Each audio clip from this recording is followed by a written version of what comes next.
ازيكم يا حلوين؟ عاملين ايه؟ اهلا بيكم في حديث العربية. هربانة من ولادي وقاعدة في العربية، قلت ارغي معاكم شوية. كنت بتصفح كده في الكومنتس بتاعت اليوتيوب، ولقيت كومنت من واحدة من المتابعين المحترمين، يعني فالمسج بتاعتها طويلة، وبصراحة يعني استصعب عليا ان انا ارد عليها بكومنت. انا ببقى عايزة ارد على كل الناس. الكومنت بتاعها بصراحة طويل وانا حسيت بيها. فانا حبيت ان انا ارد عنها بفيديو. هحاول احط سكرين شوت من الرساله بتاعتها في الفيديو، بس انا هقراها لكم. هي بتقول لي ايه: ازيك يا حبيبتي، عامله ايه؟ يا رب تكوني بخير. معلش انا عندي سؤال. ليه معلش؟ اتفضلي. انا متابعاكي من ايام ما كنت في مصر، هي حاليا في امريكا. ولكن الله اراد ان احنا نيجي امريكا من 23 يوم، لسه جاي فريش كده، فريش طازه. وبصراحة كنت فرحانة ومبسوطة لما جيت، ولكن قدمت على شغل كتير ومفيش رد، ولغتي الإنجليزية بسيطة، علشان كده هم رافضيني. وأنا كنت مدرسة فلسفة ثانوية عامة. أنا بصراحة أحبطت من اللغة وإن مفيش شغل، علما بإني قدمت في حضانات كتير وبرضه مفيش فايدة. وحبيت أقدم على substitute teacher. لقيتهم طالبين رخصة قيادة، وأنا ما بعرفش أسوق. وانا نزلت ولاية تكساس، يعني لازم عربية لان مفيش مواصلات خالص. حتى جوزي قدم في كذا حاجة ومفيش رد خالص. بس انا جوزي اشترى عربية لان هو اصلا كان معاه عربية في مصر وبيعرف يسوق كويس. فتنصحيني بايه؟ ولو عندك افكار قوليلي، مع العلم ان جوزي كمان معاه بكالوريوس تجارة، وكان كهربائي فني صيانة اجهزة. طيب، الرسالة دي لمستني، وهي فرصة حلوة ان احنا ايه، نرغي شوية. وحسيت ان هي من كلامها اللخبطه والاحباط اللي بيبقى في الاول ده، يعني حماس حماس وبعدين دروب احباط، وبعدين بصيص امل كده في حاجه، وبعدين احباط.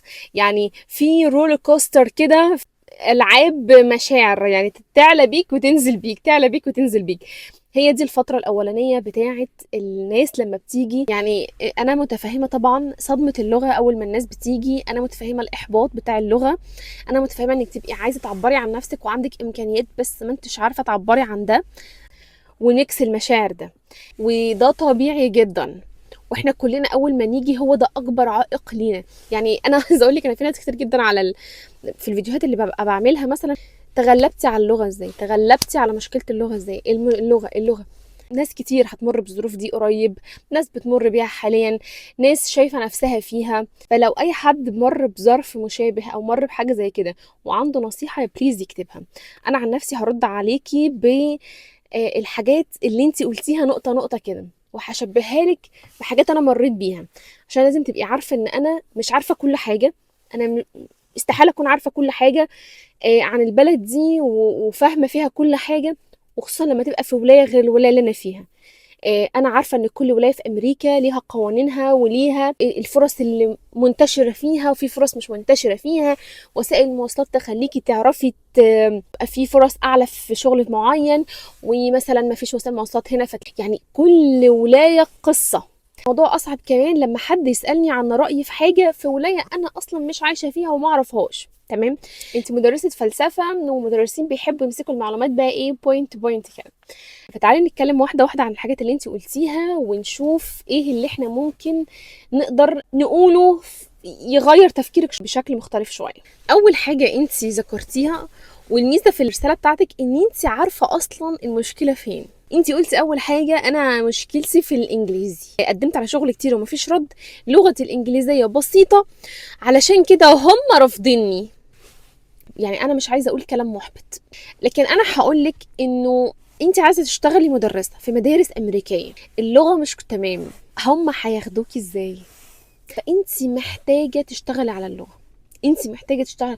لما فر طالما عايزه تشتغلي مدرسه، لما فر ان اللغه الانجليزيه هتبقى عندك كويس، مش حتى الاكسنت بس، اتليست الولاد الصغيرين اللي طالعين اللي هم اصلا بيحاولوا يزرعوا لسه فيهم الكلام، تعرفي تتعاملي معاهم. فاللغه ده امر لابد منه. انت قررتي تعيشي في البلد دي، انت قررتي ان انت تشتغلي في البلد دي بشهادتك، حقك. من حقهم هم كمان ان انت تبقى اتليست بتتكلمي انجليش او اللغه عندك، اما نعمل معاكي انترفيو تبقي بتتكلمي انجليزي. هنعمل انترفيوهات، هنعمل انترفيوهات وناس هتقعد قدامنا وهتقول لنا كلميني عن نفسك، اشتغلتي فين قبل كده، طب سبت شغلك ده قبل كده ليه، طيب ايه الموقف اللي مريتي بيه قبل كده وخرجتي منه، طب لو انت وقعتي في مشكله او عملتي غلطه في شغلك بتتعاملي معاها ازاي وكنت بتخرجي منها ازاي. اسئله الانترفيوهات هي الاسئله من النوعيه دي. انا كل مره اقول انا عايزه اعمل لكم فيديو عن اسئله الانترفيو قبل حتى ما انساها، لان انا عاملاها بقالي 3 4 سنين مثلا. الانترفيوهين بتوعي عايزه والله اعملهم عشان ما انساهمش، عشان حتى ابقى وثقتها معاكم.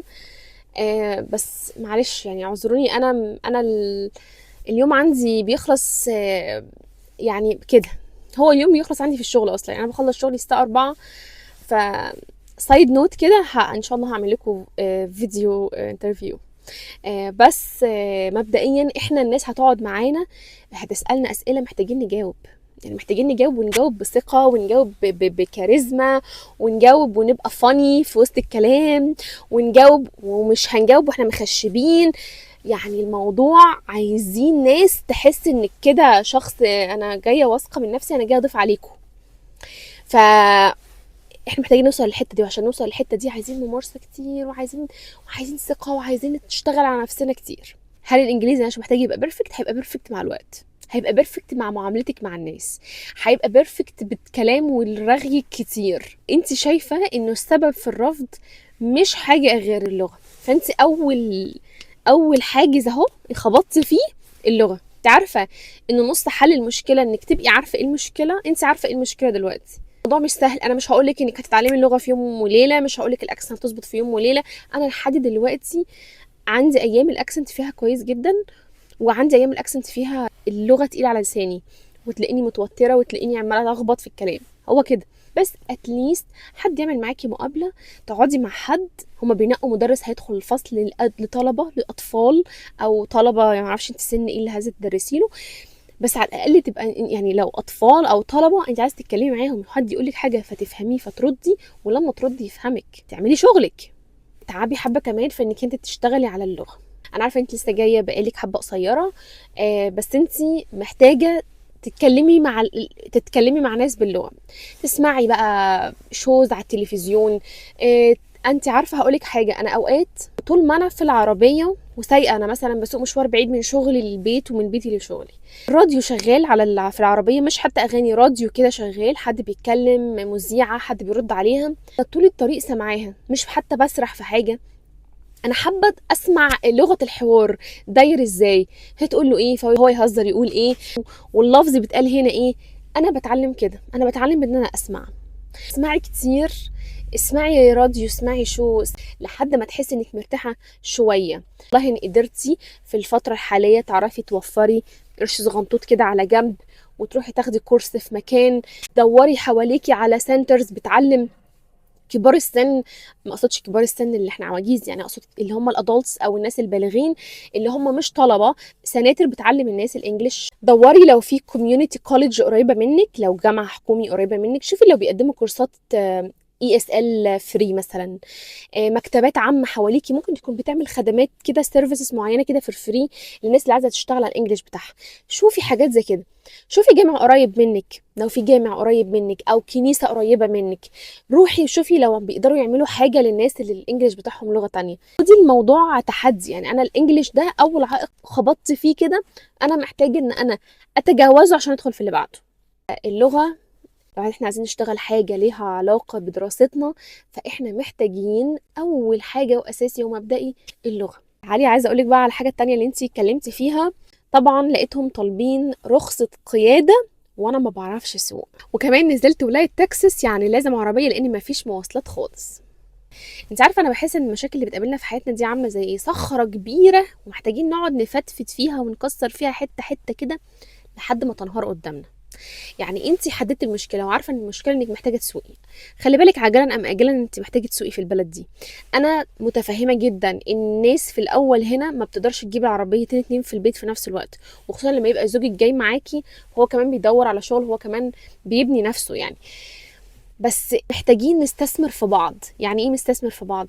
يعني الراجل الزوج المصري الاصيل اللي بيدعم زوجته ويقول لها لو انت حاسه ان انت عايزه تشتغلي انا شايفه انك تقدري، انا واثق فيكي، استثمر فيها، عشان هيجي عليه وقت هتبقى مراته دي اقوى سلاح عنده.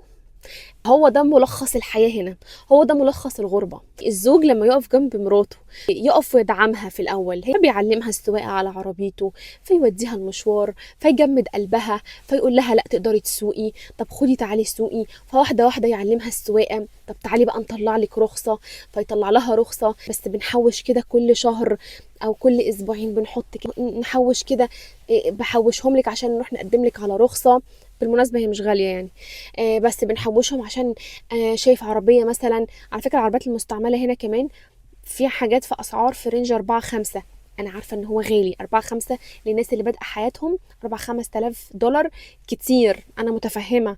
لما ربنا يكرمه ويشتغل هو كمان، فنحط بقى إيه، تعالي نحط كده عشان أنا شايف عربية مثلا ب4-5 آلاف، تعالي هجيبها لك.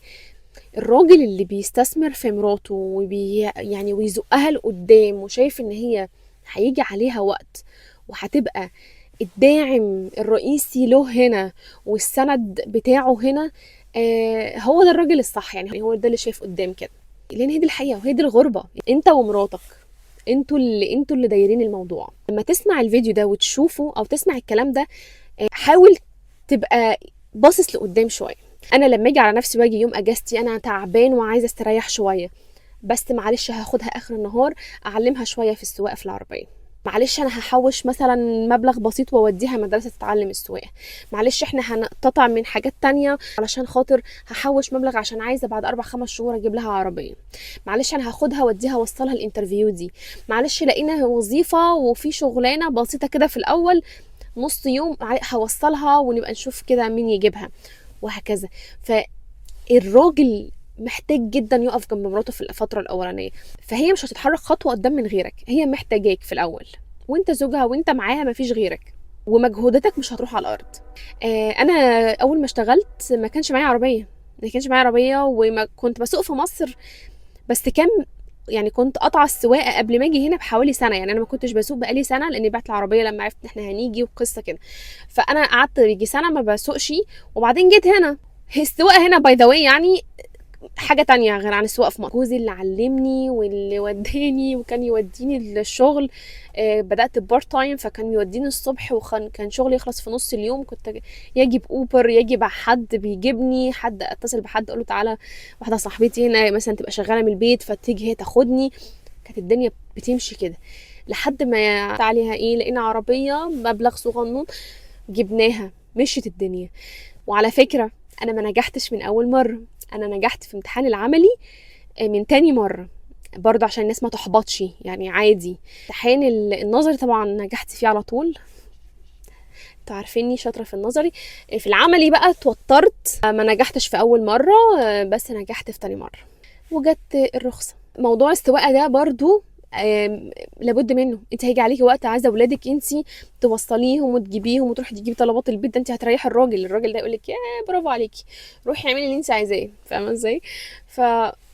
انا عارفه ان احنا لسه بادئين حياتنا، انا عارفه ان احنا لسه ما وقفناش على رجلينا، انا عارفه ان الحياه مكركبه.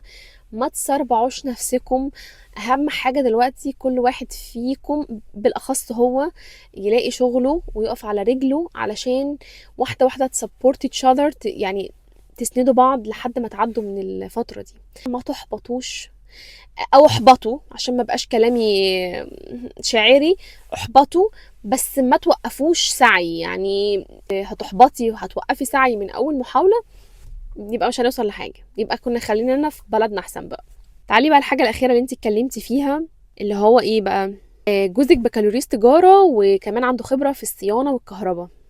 على فكرة ده مجال مطلوب جدا، يعني انا مش عارفة ازاي ده مجال مطلوب جدا، وخصوصا في ولاية زي تكساس كمان. يعني الالكتريكال تكنيشنز هنا او الاخصائيين الكهربائيين هنا، انا عايزه اقولك انا لما نقلت بيتي انا جبت كهربائي عشان بس يغير لي شويه اوتلتس في الحيطه، اللي هي الفيش اللي في الحيطه، وشوف لي ايه اللي واصله كهرباء وايه اللي مش واصله كهرباء، يعمل لي تيست كده بالاجهزه بتاعتهم الكيوت، ويظبط لي شويه وايرنج كده في البيزمنت تحت، شويه اسلكه كده تحت في البيزمنت كانت ملعبكه، فكانت هازارد، تعتبر مشكله تسبب حريق، وهو يعني هنا الكهرباء هنا هي المسبب الرئيسي للحرائق في البيوت، اللهم احفظنا ويعافينا يا رب.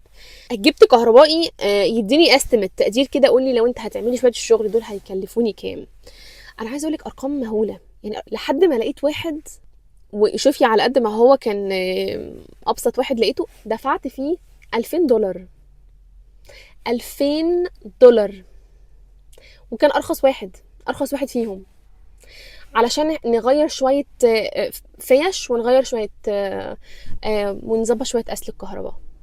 حقيقي اي صنعه هنا very valuable. انت الشخص المهني او الحرفي او اللي معاه صنعه هنا مهم جدا. فاللي عندهم اي خبره في الكهرباء دول اللي مطلوبين جدا. انا مش عارفه هو ازاي، هو بس عايز يعرف حد يدخله في المجال. ان شاء الله ان شاء الله ربنا هيكرمه، وهيبقى يعني خبرته في الكهرباء وفي الصيانه دي هتنفعه اكتر من بكالوريوس التجاره. انا حابه اقول لك ده يعني. وهيبقى حاجه كويسه جدا، وممكن كمان بعد شويه يشغل ناس معاه. ولو انا بنصحه والله بجد يبدا بحاجات ليها علاقه بالمينتنس، الاتش فاك اللي هو الاتش فاك ده اللي هو التكييفات المركزيه يعني. هنا هنا كل البيوت، واعتقد في تكساس كمان عشان تكساس حر جدا، هتلاقي كل البيوت عندها تكييفات مركزيه. فشغله في التكييفات المركزية ده هيبقى مطلوب جدا. يحاول يشوف ناس مثلا لو عايزة حد مساعدين في الأول، فيبقى مثلا معاهم بحيث يتعلم، يشوف مثلا بيعملوا ايه المختلف. مع الوقت هو ممكن يمسك شغل، يعني هو يركز على دي عشان انا حاسه ان دي تبقى فرصها احسن. وانتي كمان انا عايزه اقولك على حاجه برضو في الاخر، لحد ما تقوي نفسك في اللغه، ولحد ما تشتغلي على اللغه، وعلى ما توصلي للحاجه اللي انتي عايزاها، ابدأي بشغل يكون يكسر حاجز الخوف عندك، يكسر حاجز ايه خبرة شغل هنا، الناس الامريكان دول بيتعاملوا ازاي. انا عملت كده، انا بدأت بوظيفة حاجة كده في الاول خالص، اكسر بس حاجز الخوف، تبقى برضو مصدر دخل بسيط في الاول. تسمعي انجليزي، تسمعي ناس بتتكلم، كان اتعامل مع ناس ازاي، ناس تتعامل مع بعضها ازاي، اكتسبي خبرة. وابدأي وانت بتعملي انترفيو او انت بتقدمي على حاجه، قولي انا اشتغلت فتره في كذا، لحد ما تحسي بالراحه انك انت تقدمي في حاجه تكون اعلى شويه. بس خدوا الموضوع يا جماعه واحده واحده، وخدوا الموضوع يعني خطوه خطوه، ما تخلوش الاحباط يوقفكم ويعرقلكم. مفيش عيب في الشغل، مفيش عيب في العلام، احنا جايين هنا زي الاطفال بالظبط، زي الاطفال بالظبط، مش عارفين حاجه، لسه بنتعلم. في الاخر كله ان شاء الله ان شاء الله بتوفيق ربنا وبالسعي وبالصبر كله هيجي. اللغة هتيجي، الرخصة هتيجي، والشغل هيجي. بالتوفيق ليكي ولزوجك وفي حياتك اللي جاية. واتمنى يا رب الكومنت الجاي تكتبي لي وتقولي لي يا نشوى انا اتوفقت في حاجة، او انا جمدت قلبي في حاجة، او انا هاخد كورس في اللغة، او انا ان شاء الله نويت ان انا اتعلم السواقة كل يوم شوية حبة حبة لحد ما اقف على رجلي، او انا هنزل شغل في حاجه بسيطه لحد ما الدنيا تظبط معايا. ان هي مش هتيجي الا كده، هي مش هتيجي الا كده. بس اتمنى الفيديو يكون خفيف على قلوبكم، ومحدش يكون زعل من كلامي. وما تنسوش تكتبوا في الكومنتس لو حد عنده معلومه، لو حد مر بتجربه زي كده، لو حد عنده اي حاجه عايز يضيفها على كلامي بليز دو. وطبعا مرحب باي اسئله حد عايز يكتبها لي تاني. ربنا يقدرني بس وابقى عندي يعني معلومه مفيده اقدر اقولها. وبس كده، اشوفكم على خير الفيديو اللي جاي. باي باي.